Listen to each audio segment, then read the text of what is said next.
Good morning, friends and fam. Thanks for joining me for my scent and makeup of the day. It is a frosty 20-something degrees day here in Central Virginia, and I'm thinking I want something cozy, warm, and gourmand on my skin for the scent of the day, and a warm look for my face, maybe some brown lipstick and fall colors on my eyes.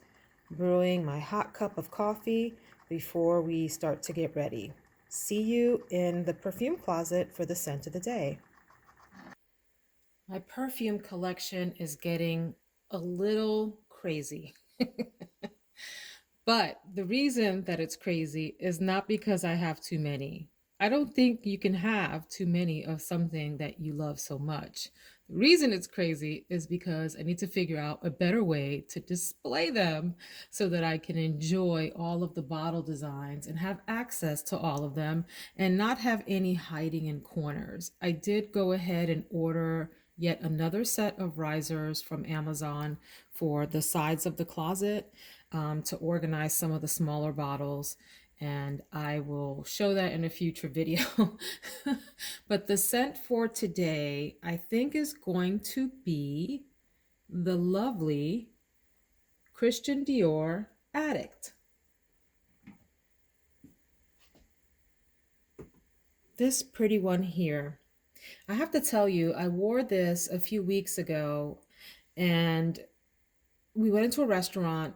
The hostess jumped out from behind the desk to say, "What is it that you're wearing? You smell expensive." Was the word that she used. And I said, "Yes, it is an expensive perfume if you want to know, but it's called Dior Addict." And she kept sniffing me. And even though she wasn't waiting on us at the table, she came around again to get a sniff of this. And she just said it smelled like a rich woman and divine. This is not a fragrance that everyone loves. If you like mature, sophisticated gourmands that do have a lot of richness and depth and make you smell like something you might want to eat, then you might like this. If you like lighter, fruitier, more soft florals, I would advise not bothering to pick this up. This is not for a shy person. It can be considered a sexy scent, an alluring scent. I remember this from a while back. I wore this a couple of decades ago now, I think. And I remember thinking that it was really grown up and wore it only for sort of special occasions, but did find it at that point in my life a little bit cloying. I'm in a different place and can appreciate this, particularly on cold days like today. Definitely not a summertime scent, at least not for me. I can't see wearing this in hot weather. I think it would not perform well. It is hands down a gourmand, yummy fragrance. It is woody, it has vanilla, and it has some florals in it, and it has a little bit of powderiness to it as well. Some of the notes in here include blackberry and mandarin leaf as top notes, and the middle notes include jasmine and orange blossom. To me, the orange blossom comes through quite a lot in this, and then base notes of sandalwood and tonka bean and mixed with vanilla. So it's considered like a vanilla gourmand, and I think that's right, except that you do get a little bit of that jasmine and the orange blossom really coming through. I don't think I smell a lot of the blackberry in the top notes at all. So a sweet, sensual, sexy fragrance that's really, really a great performer in late fall into the winter, maybe even early spring. You can get away with this. Dark, alluring, captivating, sexy, gourmand scent. Let's check out makeup of the day. So for makeup of the day, I wanted something that was going to go well with that gourmand scent for Dior. By the way, real quick note about Dior, it is a heavy, thick scent. So again, if you want something light, you really want to stay away from that. If you want to have this rich depth of smell, that has a lot of complexity to it, Dior might be a good choice for you. But again, it's sweet, it's vanilla, and it can be cloying if you don't like that kind of gourmand scent. So just beware. A spritz or two is the most that you want out of that. So anyway, today we're going to go for a brown, neutral, warm, maybe bronzy look. Maybe I need to take neutral out of that. Maybe we're just going to lean warm. And so I'm choosing as the star of the show today, Natasha Denona's Metropolis palette. But let's run through the other products really quickly. As a primer on my skin after moisturizing, I'm going to be using the Hourglass Veil Mineral Primer, which is nice for blurring the skin a little bit and providing a nice, soft, even foundation than for all of your other products. For my foundation, I'm going to use one that I still am not totally sure how I feel about, and that is Shiseido Synchro Skin Self-Refreshing Foundation. It does have SPF in it. As I always say, never rely on your makeup products for SPF. Make sure that you're using a dedicated SPF or that you have one in your moisturizer, like the Paula's Choice moisturizer that has the SPF 50 or something similar.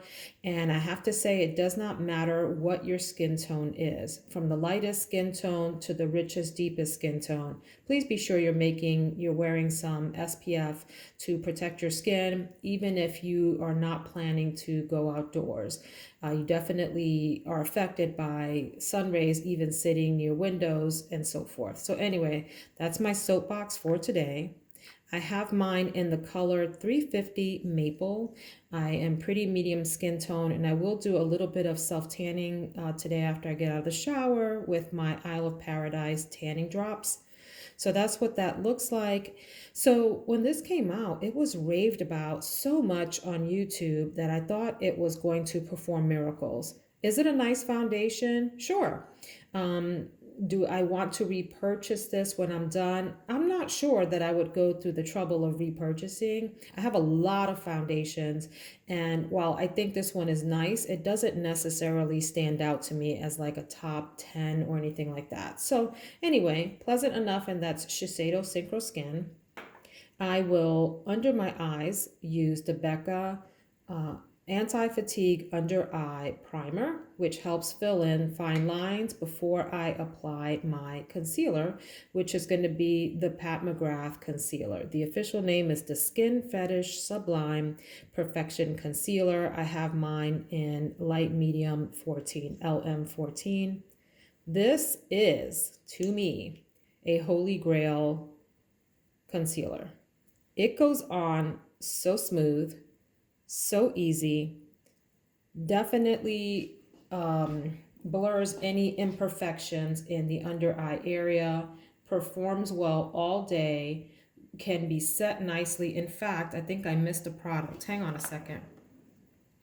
We can set that concealer with the Pat McGrath Under Eye Powder. It's called the Skin Fetish Sublime Perfection Blurring Under Eye Powder. I will use the color medium today, which is a really finely milled powder that will help the concealer set down. So the combination, to me, my opinion, of these three things, the corrector from Becca, Pat McGrath concealer, and then the Pat McGrath powder for the under eye. Again, all used lightly. You don't want to go in heavy with any of these products, and you definitely want to layer very softly and build up whatever coverage you want for the concealer. That is the perfect trifecta there to keep my under eyes looking smooth and set with no creasing. Moving along, I will use the MAC Paint Pot in Ochre for my eyeshadow primer and base. This is a nice sticky, waxy primer that will grab Natasha Denona's shadows well and help them stay put all day.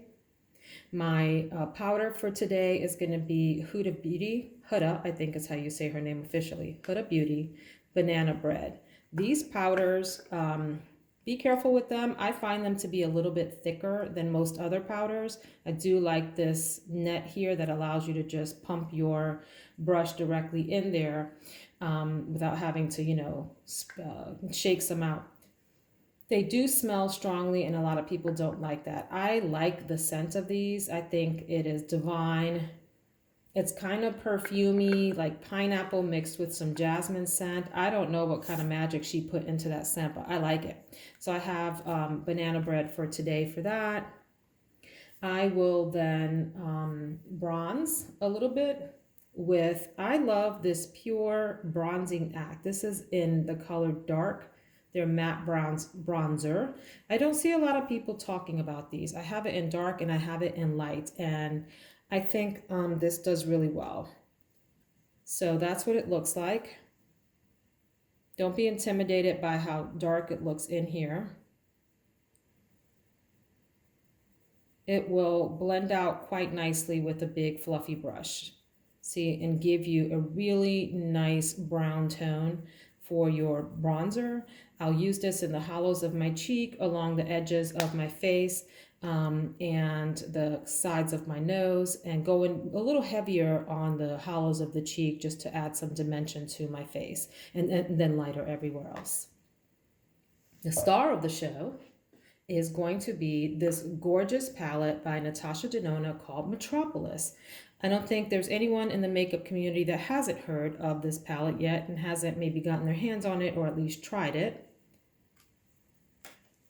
There you go.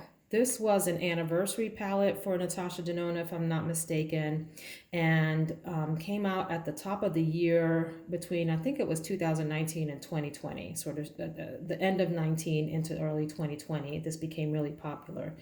It has a variety of textures and tones in here. There's a few cool tones like this one here, and lots of warm tones over here, and everything in between. It is, to me, a sultry palette. You can get a lot of what I would call office glam looks out of this, where if you sort of stay in this family of tones, you can get a nice deep crease and a fun little wash of color on your eyelid, like one of these orangey colors. Looks really great on the eyelid with some of the browns in the crease. You can use these other darker colors as accent shades on your eyelid if you're going for an evening look, or you can use these as eyeliner. I have used all of them as eyeliner at some point, and they're just so much fun to play with. This is a palette to play in. You want to give yourself some time with different kinds of brushes and explore the different textures.